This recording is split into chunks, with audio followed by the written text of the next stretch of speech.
અમદાવાદ ખ્યાતિ હોસ્પિટલમાં મોતકાંડ મામલો ક્રાઇમ બ્રાન્ચે 5 ખાનગી હોસ્પિટલને આપ્યા સમન્સ ખાનગી હોસ્પિટલ્સનું ખ્યાતિ હોસ્પિટલ સાથે કનેક્શન ખુલ્યું હતું ક્રાઇમ બ્રાન્ચે તપાસમાં હોસ્પિટલને પૂછપરછ માટે સમન્સ પાઠવ્યા છે આરોપી ડોક્ટર પ્રશાંત વજીરાણી ચિરાગ રાજપૂત અને રાહુલ જૈન દ્વારા જે ખાનગી હોસ્પિટલમાં કનેક્શન સામે આવ્યા છે ક્રાઇમ બ્રાન્ચે પીએમજેએવાય અને વીમા એજન્ટના નિવેદન લીધા છે આ કેસમાં ક્રાઇમ બ્રાન્ચ રિમાન્ડ પર રહેલ ચિરાગ રાજપૂતની વધુ પૂછપરછ કરી રહી છે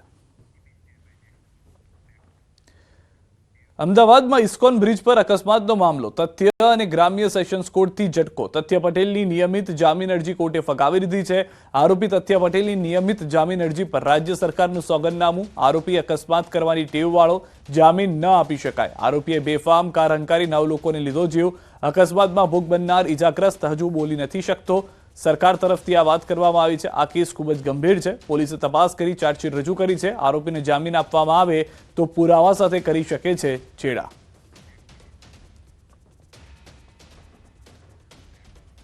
જૂનાગઢમાં ચકચારી અંબાજી મંદિરના મહંતના વિવાદ મામલે આજે વહીવટીતંત્ર દ્વારા વિડીયોગ્રાફી સાથે ભીડભંજન મહાદેવના મહંત તનસુખગીરીનો રૂમ ખોલ્યો વિવાદ બાદ મહંતના રૂમને સીલ મારી દેવાયું હતું મહેશગીરીના હરિગીરી પરના આક્ષેપને લઈને વિવાદ શરૂ થયો હતો હરિગીરીએ અહીં જ પ્રેમગીરીને મહંત બનાવતા વિવાદ વકર્યો હતો મામલતદાર સહિતનો કાફલો ભીડભંજન મંદિરે પહોંચ્યો હતો બ્રહ્મલીન તનસુખગીરીના રૂમમાં તપાસ કરવામાં આવી રહી છે મામલતદાર સહિતના તંત્રની ટીમે રૂમમાં હાજર વ્યક્તિઓની યાદી બનાવી છે ભવિષ્યમાં કોઈ વિવાદ ન થાય એટલે વિડીયોગ્રાફી પણ કરવામાં આવી છે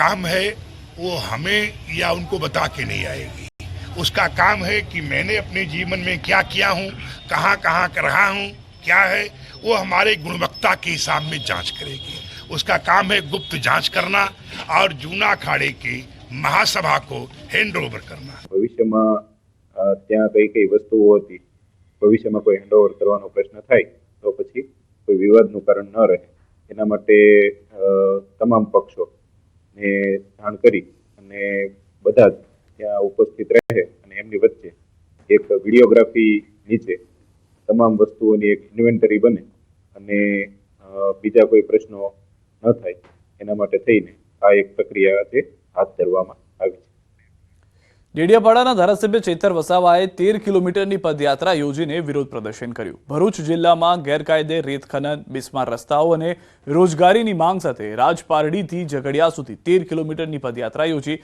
જેમાં મોટી સંખ્યામાં લોકો જોડાયા હતા અધિકારીઓ અને ભાજપ નેતાઓની મિલીભગતથી કૌભાંડ ચાલી રહ્યું હોવાનો ચેતર વસાવાએ આક્ષેપ કર્યો તો બીજી તરફ ચોમાસામાં બિસ્માર થઈ ગયેલા રસ્તાઓનું હજુ સુધી સમારકામ ન થતા રોષ ઠાલવ્યો છે ઉદ્યોગમાં સ્થાનિકોને રોજગારીને લઈને પણ આક્ષેપ કર્યા અને તમામ પ્રશ્નોના નિવારણ માટે 7 દિવસનો સમય આપ્યો 7 દિવસમાં સમસ્યાઓનો ઉકેલ નહીં આવે તો ચેતર વસાવા ફરી પદયાત્રા કરી કલેક્ટર કચેરીનો ઘેરાવ કરવાની ચીમકી ઉચ્ચારી ચૂક્યા છે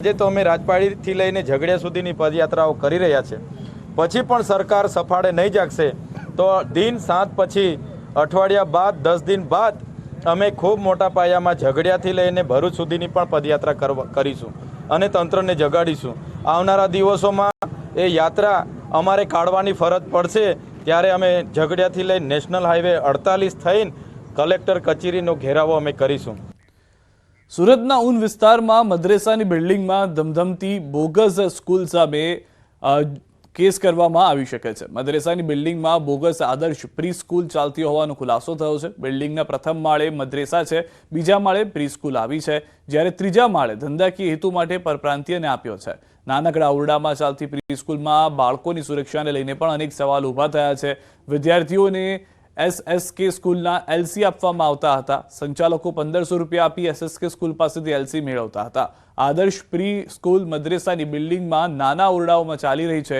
એક જ રૂમમાં ક્લાસરૂમ અને આચાર્યની ઓફિસ પણ આવેલી છે શાળાની માન્યતા રદ કરવા 5 સભ્યોની કમિટી બનાવાઈ છે જેને તપાસ કરતા તમામ હકીકત સામે આવી છે એસએસકે પબ્લિક એકેડમી વિરુદ્ધ 1 માસ અગાઉ જિલ્લા શિક્ષણ અધિકારીને ફરિયાદ મળી હતી કમિટીના રિપોર્ટના આધારે કાર્યવાહી કરી એસએસકે સ્કૂલની માન્યતા રદ કરવામાં આવશે રાજકોટના ધોરાજીમાં બોગસ સ્કૂલ ચાલતી હોવાના આક્ષેપ થઈ રહ્યા છે ત્યારે ન્યૂઝ 18 ગુજરાતીએ રિયાલિટી ચેક કર્યું ચાડવાવદર ગામમાં કાગળ પર ચાલતી શાળા પર ન્યૂઝ 18 ગુજરાતીની ટીમ પહોંચી અને હકીકત જાણવાનો પ્રયાસ કર્યો શાળામાં ઓન રેકોર્ડ 54 વિદ્યાર્થીઓ અભ્યાસ કરતા હોવાનું દેખાડાયું છે જોકે તપાસ કરતા એક પણ વિદ્યાર્થી ન દેખાયો ખખડધજ બનેલી શાળાના વર્ગખંડના બારણા પર તાળા લાગેલા જોવા મળ્યા તો એકાદ બે ઓરડાઓ ખુલ્લા દેખાયા. જો કે તેની બેન્ચ પર માત્ર દેખાવ પૂરતા જ પાઠ્યપુસ્તક મૂકી દેવાયા હોય તેવું જોવા મળ્યું. અમારી ટીમે શાળાના સ્ટાફ સાથે વાત કરવાનો પ્રયાસ કરતા તેમણે મીડિયા સામે કંઈ પણ બોલવાનો ઇનકાર કર્યો. સવાલો કરતા અકળાયેલા સ્ટાફે મીડિયા સાથે જ ગેરવર્તણૂક કરી. ન્યૂઝ 18ની ટીમે જ્યારે ડીઈઓ સાથે ફોન પર વાતચીત કરી તો તેમણે ગાંધીનગરથી ટીમ બનાવવામાં આવશે અને પૂરી તપાસ કરવામાં આવશે તેવો દાવો કર્યો. ડીઈઓએ કહ્યું કે તપાસમાં કસૂરવાર હશે તો કાર્યવાહી કરાશે. પણ સવાલ એ છે કે વર્ષોથી શાળા બંધ છે તો માસ્ટરની અંદર જે દેખાડવામાં આવેલા વિદ્યાર્થીઓ છે એ ક્યાં છે? ગ્રામજનોનો આક્ષેપ છે કે છેલ્લા 10 વર્ષથી શાળા બંધ સ્થિતિમાં છે અને શિક્ષકો ગેરકાયદે ગ્રાન્ટ અને પગાર મેળવે છે. જિલ્લા શિક્ષણ વિભાગના નાક નીચે વર્ષોથી આ બધું ચાલી રહ્યું છે તો તેમને જાણ કેમ નથી? સત્ર શરૂ છે, કોઈ રજા નથી તો વિદ્યાર્થીઓ ક્યાં છે? શાળામાં કોઈ શિક્ષણ કાર્ય જ નથી થઈ રહ્યું તો શિક્ષકોને પગાર કેમ ચૂકવાઈ રહ્યો છે? હાલ આવા ઘણા સવાલો ઊભા થયા છે. વિદ્યાર્થીઓ બોલે છે તે વિદ્યાર્થીઓ નથી ભોર ગામડાના, નથી છાડવા ઓદરના. ભોર ગામડાના ભોળા છાડવા ઓદર એક આ આજુબાજુના ક્યાંય ગ્રામ્ય વિસ્તારના કોઈ છોકરાઓ જ નથી. એ છોકરાઓ ક્યાંના છે પહેલાં તો એ તપાસ કરવી જોઈએ. અને જે આમાં અધિકારીઓ સંડોવાયેલા છે, પછી જે અંદરના પ્રિન્સિપાલ છે, કર્મચારીઓ બધા પણ આમાં સંડોવાઈને ઉચાપત કરેલ છે. એમની કાયદેસર કાયદાકીય કાર્યવાહી થવી જોઈએ. અને જે પગાર 10 વર્ષથી છેલ્લા 10 વર્ષથી આ પગાર લેતા હતા એ પગારની રિકવરી પણ થવી જોઈએ વ્યાજ સહિત. મારી એવી માંગ છે. રાજકોટની વાત કરીએ, રાજકોટના ધોરાજીની વાત કરીએ, ધોરાજી પાસે આવેલ છાડવાવદર અને ભોલ ગામના તેમાં વચમાં જે કાલારી હાઈસ્કૂલ છે તેના આપણે પહેલાં સીધા દ્રશ્યો બતાવીશ કે હાઈસ્કૂલ ભણવાના લાયક તો નથી, બિસ્માર હાલતમાં અને ખંડેરમાં છે.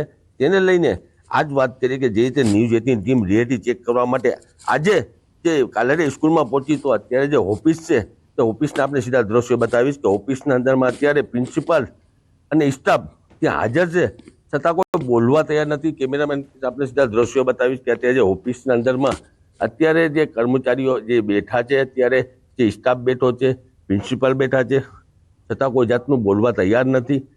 જે રીતે આ સ્કૂલ છે તે સ્કૂલના અંદરમાં જે વિદ્યાર્થીઓ અભ્યાસ કરવા આવતા નથી. છેલ્લા 10 વર્ષથી આ સ્કૂલ બનશે, ગ્રામીણ લોકો એવું કહી રહ્યા છે. પણ છતાં ચોપડાના અંદરમાં હાલ હાજરી પુરાઈ રહી છે.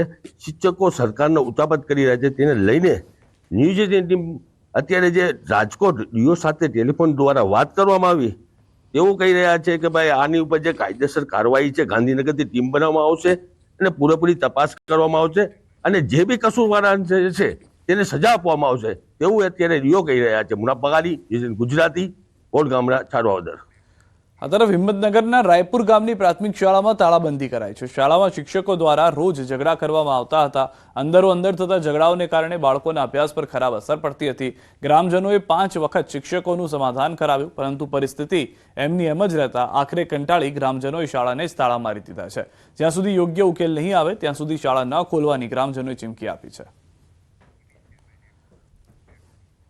વડોદરાના સમામાં આવેલા ઉર્મી સ્કૂલમાં વિદ્યાર્થીઓ વચ્ચે મારામારીની ઘટના સામે આવી છે. સ્પોર્ટ્સ ડે નિમિત્તે યોજાયેલી ક્રિકેટ ટુર્નામેન્ટ દરમિયાન મારામારી થઈ હતી. ધોરણ 10, 11 અને 12ના વિદ્યાર્થીઓ વચ્ચે રમાઈ હતી ક્રિકેટ મેચ. ક્રિકેટ મેચમાં ધોરણ 10ની ટીમ ફાઇનલ મેચ જીતવાની હતી તે સમયે જ કરી હતી મારામારી. સ્ટમ્પ, પથ્થર અને બેટથી 5 જેટલા વિદ્યાર્થીઓને માર મારવામાં આવ્યો હોવાનું ખુલ્યું છે. ઇજાગ્રસ્ત વિદ્યાર્થીઓને સારવાર હેઠળ ખસેડાયા છે. એક વિદ્યાર્થીને માથાના ભાગે પથ્થર વાગ્યો હોવાની આશંકા સેવાઈ રહી છે. સમગ્ર મામલે હાલ સ્કૂલ મેનેજમેન્ટ પર પણ સવાલ ઉઠી રહ્યા છે.